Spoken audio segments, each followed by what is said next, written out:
Hello friends, beauty's bake and cook চ্যানেলে আপনাদের সবাইকে স্বাগত জানাই। আজকে একটা সিম্পল ফ্লাওয়ার কেক আমি ডেকোরেশন করব। কেকটা ছিল আমার 1 পাউন্ডের। আমি প্রথমে কেক স্পঞ্জটা 3টে লেয়ারে কেটে নিচ্ছি।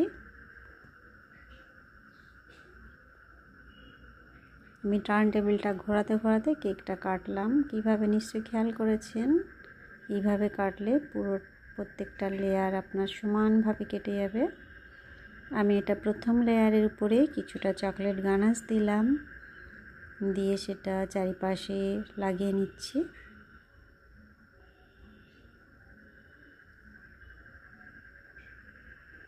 আমি এবার কিছুটা ক্রিম দিচ্ছি, ক্রিমের সঙ্গে চকলেট গানাশ মিক্সড করছি। এই গানাশটা আমি 100 গ্রাম ডার্ক চকলেট আর 100 গ্রাম হুইপড ক্রিম এই দুটো মেল্ট করে বানিয়েছি। আমি ভালোভাবে এটা মিক্সড করে নিয়ে চারিপাশে লাগিয়ে নিলাম। যারা নতুন আছো তাদের জন্য এটা সমস্যা হতে পারে কতটা পরিমাণ ক্রিম দিতে হবে, তার জন্য বলবো পাইপিং ব্যাগে করে দেবে, তাহলে এই প্রবলেমটা আর হবে না। প্রত্যেকটা লেয়ারে সমানভাবে ক্রিমটা দিতে পারবে। আমি এখানে কিছুটা চকো চিপস দিয়ে দিলাম, দিয়ে সেকেন্ড লেয়ারের উপরে চকলেট গানাশ দিচ্ছি। এই চকলেট গানাশের জায়গায় প্লেন জল কিংবা সুগার সিরাপও দিলে কোনো অসুবিধা নেই। সেটা বাজেটের উপর ডিপেন্ড করছে, কত টাকায় আপনি কেকটা বানাবেন বা কতটা খরচ আপনি করতে চাইছেন তার উপরে। আমি এই প্রসেসে করছি বলে এইভাবেই করতে হবে এমন কোনো কথা না। আমি এর উপরে আবারও কিছুটা ক্রিম দিলাম, তার সঙ্গে গানাশ দেব।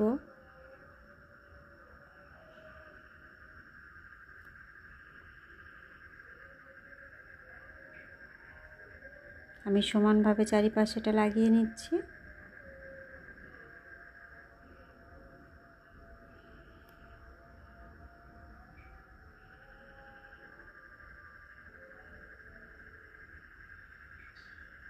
কিছুটা চকো চিপস দিচ্ছি। চকো চিপস যদি না থাকে তাহলে এখানে কিছুটা চকলেট কুচি ছড়িয়ে দিলেও চলবে, কেকের টেস্টটা অনেক বেশি ভালো হয়। আমি এর উপর 3 নম্বর লেয়ার দিলাম, দিয়ে আমি প্রথমে এটা ক্রাম কোট করছি। এই ক্রাম কোটটা করে আমি 10 মিনিট ফ্রিজে রাখবো, তারপর এর উপর ফাইনাল লেয়ারটা দেব।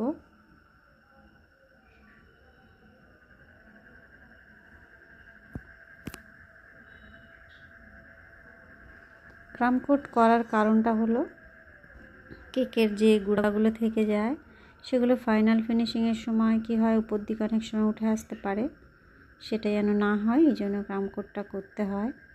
তবে যদি হাতে টাইম না থাকে সেক্ষেত্রে ফাইনাল লেয়ার দিয়ে নিলে অসুবিধা নেই। আমি 10 মিনিট পরে ফ্রিজ থেকে বার করে এটাকে ফাইনাল লেয়ার দিচ্ছি।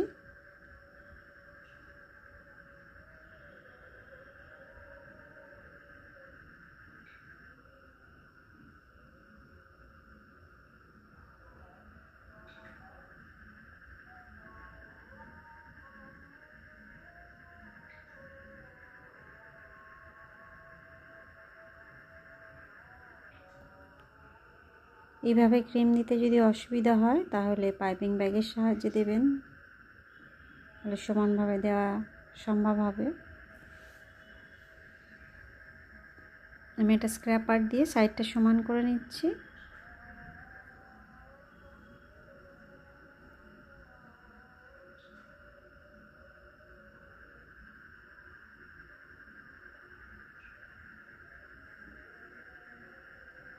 আমি ধীরে ধীরে এটা ফিনিশিং দিচ্ছি। একটু টাইম হাতে নিয়েই করবেন, এই কাজটা তাড়াহুড়ো করলে হবে না, একটু ধীরে সুস্থে করতে হবে, তবে ফিনিশিংটা ভালো আসবে। আমি এটা স্প্যাচুলার সাহায্যে জাস্ট উপরটা আমি সমান করে নিচ্ছি। এর উপরে আমি আবারও কালার দেব।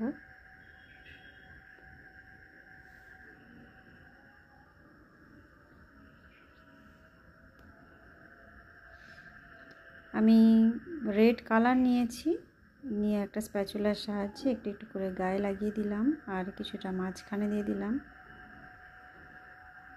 এটা ফুড জেল কালার। পুরো কেকটা আমি রেড করতে চাইনি, জাস্ট নিচে একটু আর মাঝখানটা একটু করতে চেয়েছি, সেই কারণে এইভাবে দিয়ে দিলাম কালারটা।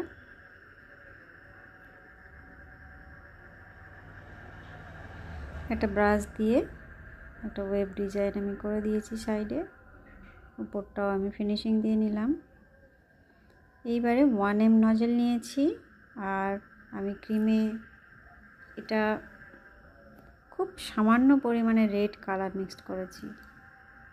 এটা দেখতে হয়তো এখানে পিঙ্ক লাগছে, অ্যাকচুয়ালি এটা রেড কালার। ক্যামেরায় ঠিক ছবিটা ঠিকঠাক আসেনি, এই কারণে আপনারা বুঝতে পারছেন না মনে হচ্ছে।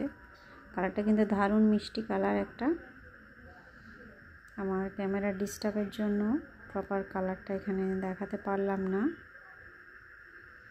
আমি লিফ নজেলের সাহায্যে এই পাতাগুলো বানিয়ে নিচ্ছি। এটা ছোট লিফ নজেল, কোনো নাম্বার নেই বলে আমি এটা বলতে পারলাম না।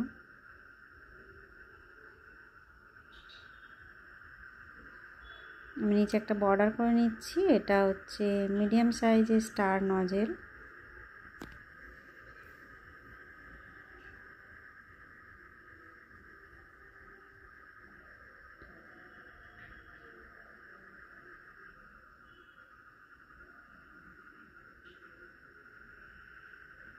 আমি মাঝখানে নামটা লিখে নিচ্ছি। এটা চকলেট গানাশ দিয়ে লিখছি, কোনো নজেল নেই এখানে।